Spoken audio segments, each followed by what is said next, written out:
Here are 7 designer trends that might make your kitchen more functional. The first one is under cabinet plug strips. If you've never seen these before, it's a strip of outlets that you install underneath your wall cabinets or possibly your open shelf so that you have access to power anywhere you want. It allows you to have a very clean and sleek backsplash area where you don't see the outlets.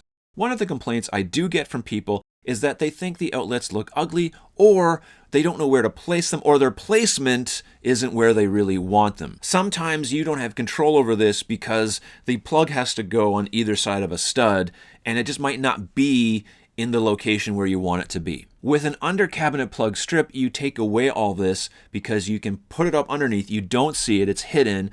You can reclaim that whole wall, so if you're going for that modern one-piece slab backsplash look or tile, whatever it is, you don't need to interrupt that having a plug stuck right in the center. Now the problem with these is I think it would be less functional to use. With an outlet on the wall behind my countertop, I can just look at the outlet and plug in whatever I want to plug in. But when it comes to an under cabinet plug, I can't just blindly do this until I get the plug in the outlet. Like, that's never going to work. You got to like bend down, look for its plug it in. It's a little bit of a contortionist act. And I think that would get old quickly. I love it for the fact that it makes the backsplash look super sleek, super modern. I love that idea. I just don't know if it's more functional to go underneath the cabinet and plug something in. Now the plus side of this is that usually these strips have multiple power outlets, so you have lots of access to where you're going to plug your things into. And this can be good because sometimes you have an outlet on your countertop that's just a little bit out of the way, and you wish it was like another stud further this way, but it's not. You know, with the under cabinet thing, it makes it a whole lot easier. So I don't think it's more functional overall, but I do think you should consider it in your next kitchen renovation and determine whether or not you think it would be worth it for you, and if that small sacrifice in function is enough to deter you, or you really like that clean backsplash look. Number 2 is quite a popular designer trend, and that is to conceal the microwave. I totally agree that the microwave should be concealed because usually they don't look that pretty. When we're designing a new kitchen, we want our kitchen to look really nice, and so that can be something I totally agree with. However, on the functionality side of things, I don't know if overall this is a pro or not. I don't think it is. Here's why. Now I have to open a door to use my microwave, close the microwave, close the door. Just seems like an extra step. Here's my philosophy with function. Take away the extra steps. So if you can do the thing in less steps, it's generally more functional. Now that doesn't mean it's prettier or looks better. It just might be easier to use. So there's a balance. So if you want that clean, sleek look, you don't want to see your microwave, by all means put it behind some doors and be done with it. If you're going to do that, I do recommend that you don't use a horizontal door that's going to be in your face, unless it's a pocket door as well that slides in. The same with opening doors that can slide in. Those are very, very convenient. And having the microwave on some kind of tray that can pull out to make it a little more convenient to use is also a plus. Always be sure there's landing space around your microwave, and installing it at the most convenient height for you is also something you should consider. This will offset the slight bit of dysfunction by putting it behind doors and making it more functional to use when the doors are open. The third designer trend was to implement smart storage. Now I give this one a 2 thumbs up, obviously, because why would you not want to have storage that's accessible, efficient, and functional to use? Lots of kitchens do have a lot of storage, even though I get complaints saying, Mark, I don't have enough storage in my kitchen. Usually when I look at the space, I'm like, well, you have a lot of storage possibility. It's just not used to the capacity that it should be because you don't have ways to make your storage easy to access. And that's really where the balance is found. So if you can make your storage easy to access, easy to use, then you've increased the smart storage in your kitchen. So for me, function is decreasing the steps it takes to do the thing, or bringing that item closer to me so that I don't have to contort my body, reach up on a stool, bend down super low, making it easier to access. Now, wall pull-down units are great for this because the contents that's stored there comes down to your level. The same with an appliance lift that brings up things to your level as well, or just drawers that save you the step of not only bending and reaching, but just bending down and picking up the thing and putting it on the countertop, decreasing the amount of steps involved in using what you're using. There's so many ways to implement storage into a kitchen, and I think it's important to look at every cabinet that you're using and think through what you're going to store in there and how it's going to be used. This is one of the steps involved when I am thinking about the overall kitchen design process.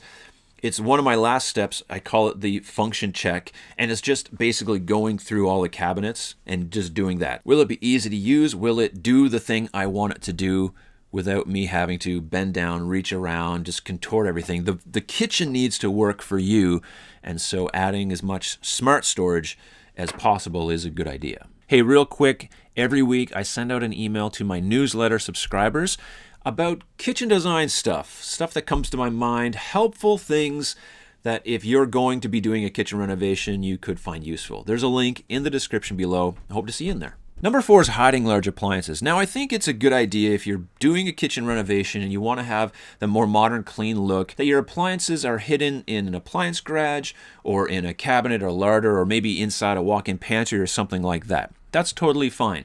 However, these small appliances that you use the most often should be in the most convenient place for you to use them because they're used the most often. So putting appliances on your countertop that plug into the wall or up underneath is a great idea because that's where you use the thing.